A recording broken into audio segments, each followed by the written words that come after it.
quiero un hombre que me salve.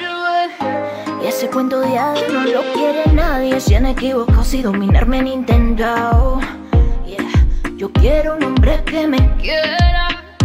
Y el que entienda que cuando está a mi manera ya no tiene freno. Quiero alguien que piense diferente. Alguien que empatice conmigo, con mi gente. Bonjour à tous, j'espère que vous allez bien.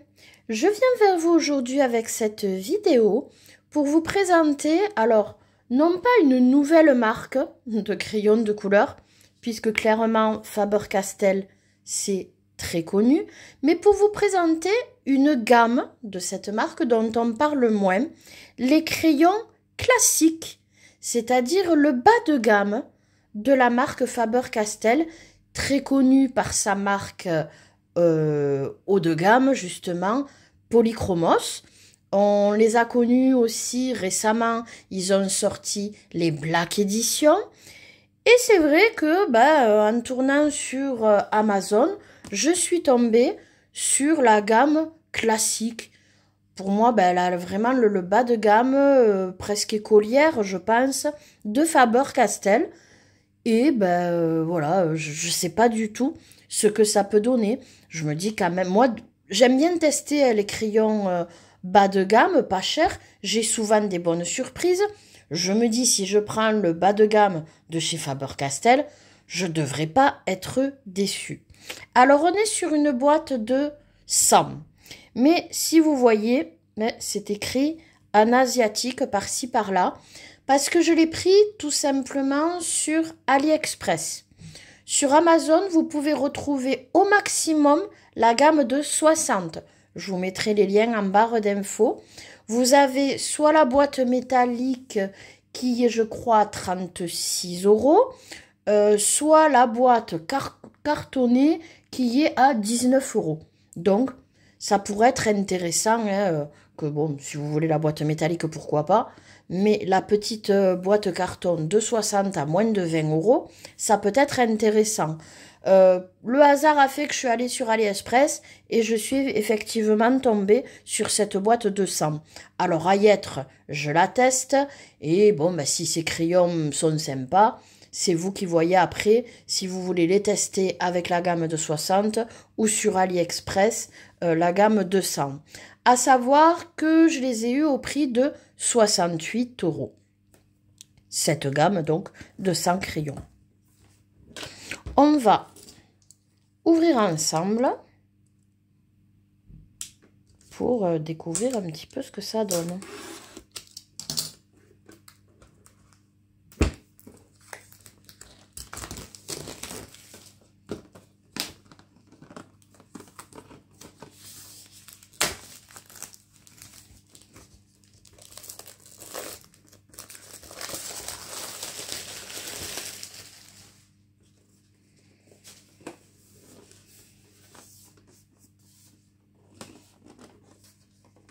Donc, en plus de la boîte en métal, j'ai voilà, un petit cache en carton.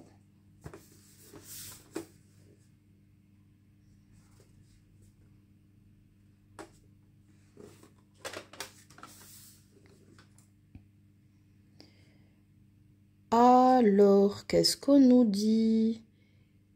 Une grande tradition fondée en 1961, l'entreprise familiale Faber-Castell est aujourd'hui le plus grand important fabricant de crayons, graphites et crayons de couleur.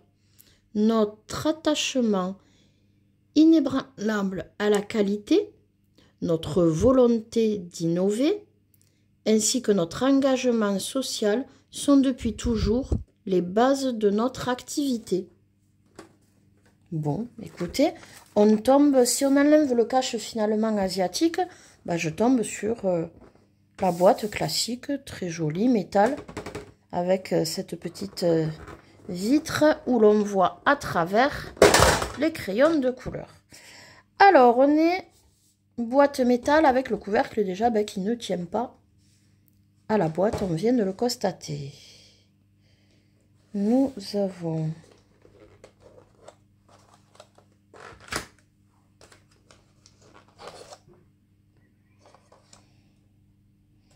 On est sur 3 racks.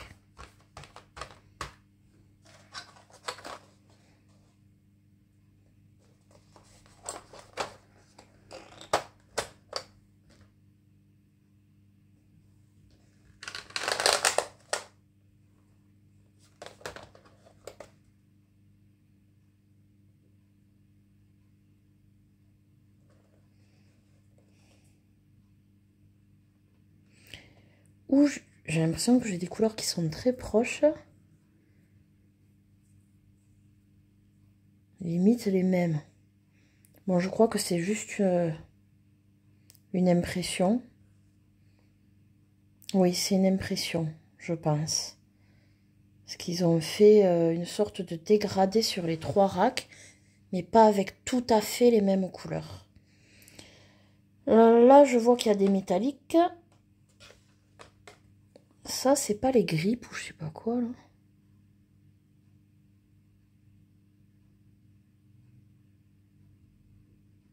Cette présentation, ça me parle, je sais pas. Bon, ça a l'air d'être un crayon gris classique. German Lead for Computer Scanning. Regardez. Ouais, je sais pas. Celui-là, il est triangulaire. Sinon, comme je disais, on a 2 couleurs métalliques. Et après, ben, les crayons classiques, qui sont, eux, hexagonaux, assez fins. Voilà, les classiques colors de Faber-Castell. Ah, ça me rassure, on n'a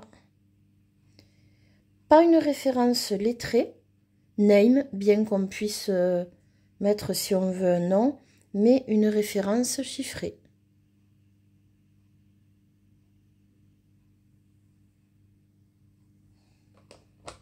J'espère que c'est pas la même partout. Hop, hop, hop, fais-moi le focus. Non, c'est bon, c'est pas la même partout. Écoutez, présentation ben, très basique, j'ai envie de dire. Voilà, sur tout le crayon. Ils ont fait quand même l'effort d'une référence. Donc, moi, ça va, puisque j'utilise la référence chiffrée. Pour mon nuancier, c'est parfait. Après, voilà, couleur sur tout le crayon, vernis, 3 racks plastiques. On nous met une petite gomme.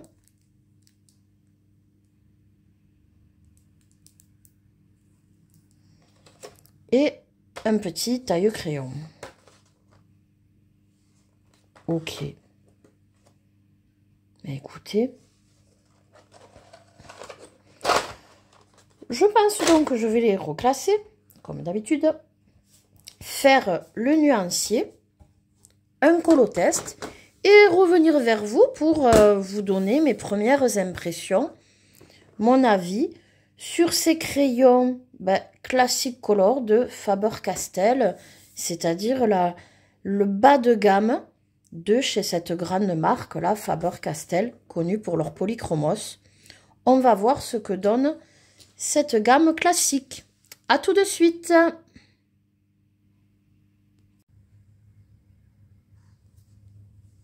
Alors, me revoici après avoir classé les crayons, fait le nuancier et un colotest.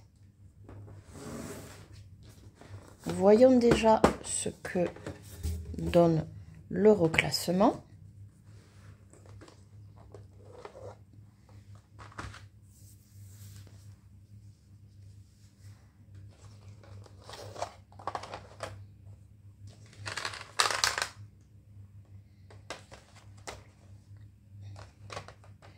Les voici.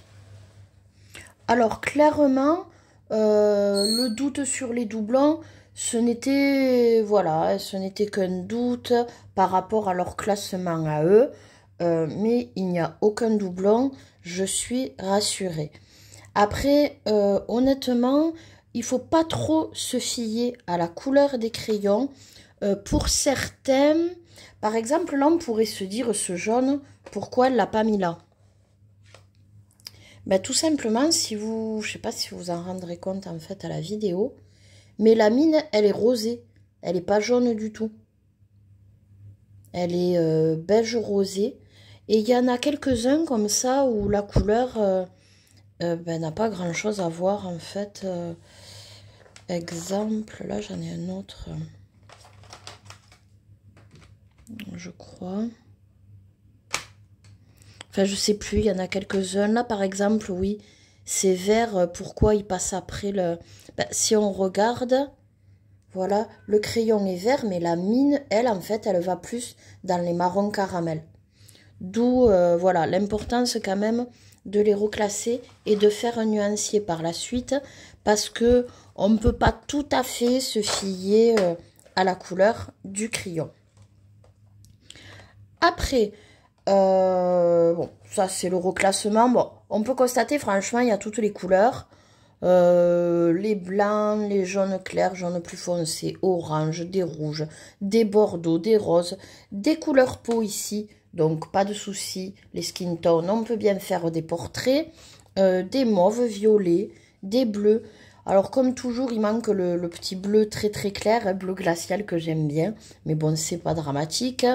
Des verts clairs foncés, kaki, les marrons en veux-tu en voilà, des noirs, des gris, du plus clair au plus foncé, plutôt du plus foncé au plus clair, avec chaud, froid, enfin pas de souci, les deux métalliques et ce crayon gris classique si on veut dessiner. Voilà, donc une gamme pour 100 qui a l'air plutôt bien composée de visu. On va s'en rendre mieux compte sur le nuancier. Le voici. Alors, on a toutes les couleurs, clairement. Vous voyez, franchement,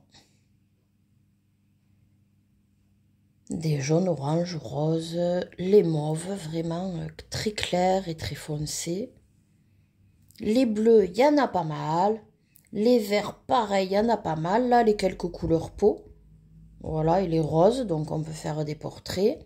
Les marrons aussi, il y a un bon choix avec des camels, paille, un peu plus rouge. Attendez, hop.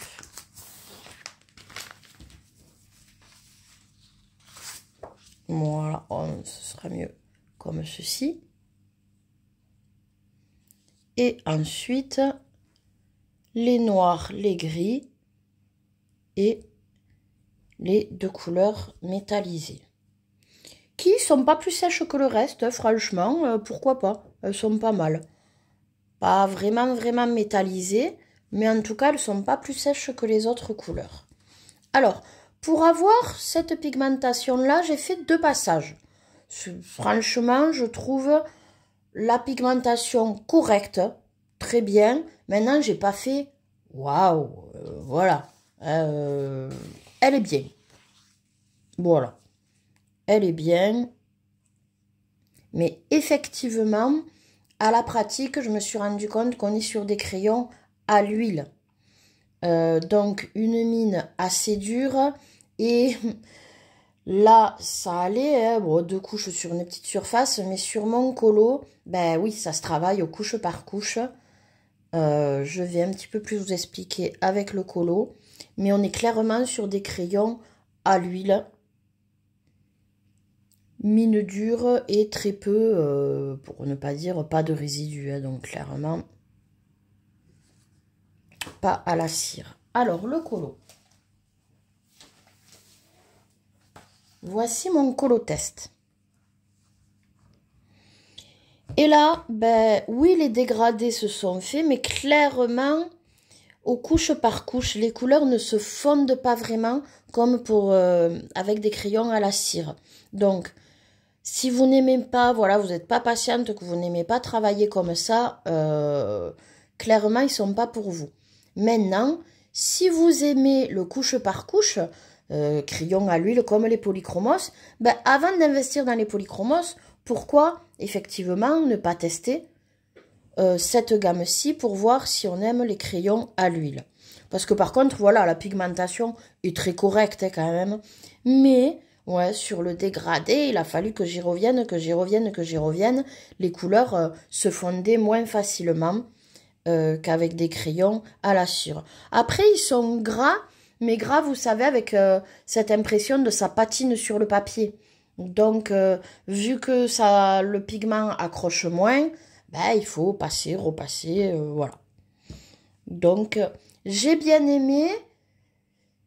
Et à la fois, quand même, voilà, à comparer avec d'autres marques pas trop chères, dans les marques pas trop chères, je crois que je préfère les crayons à la cire, en fait.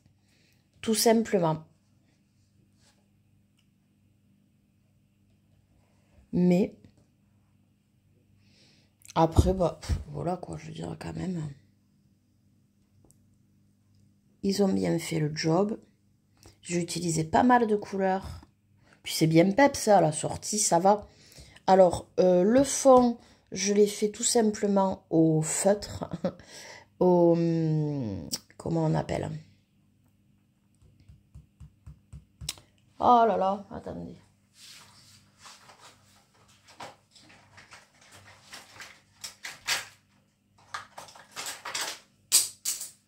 Avec celui-ci, les Peppermint Flair. C'est avec ceci que je fais les traits aussi pour mes mystères. Vous savez, là, les traits noirs. Donc, ben voilà. J'ai fait le noir petit à petit.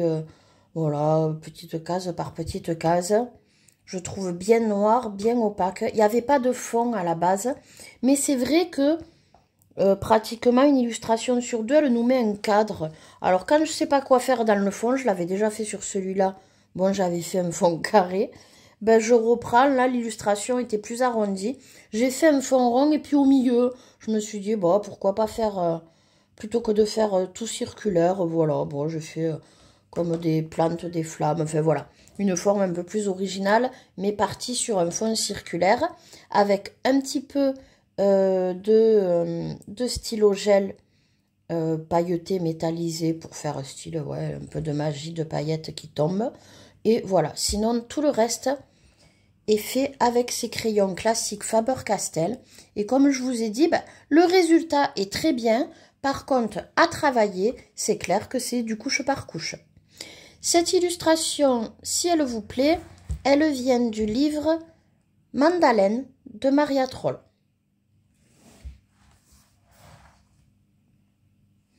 Voilà, après c'est un papier un peu lisse, j'aurais peut-être dû effectivement, le papier sur lequel je fais aussi mes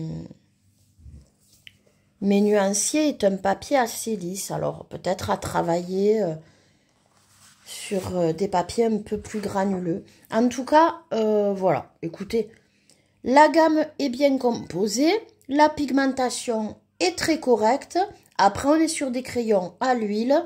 Donc ben, ça patine sur le papier. Après ils sont gras, il n'y a pas de souci, hein. Ça patine sur le papier, mais on est sur une mine un petit peu plus dure. Il faut travailler en couche par couche.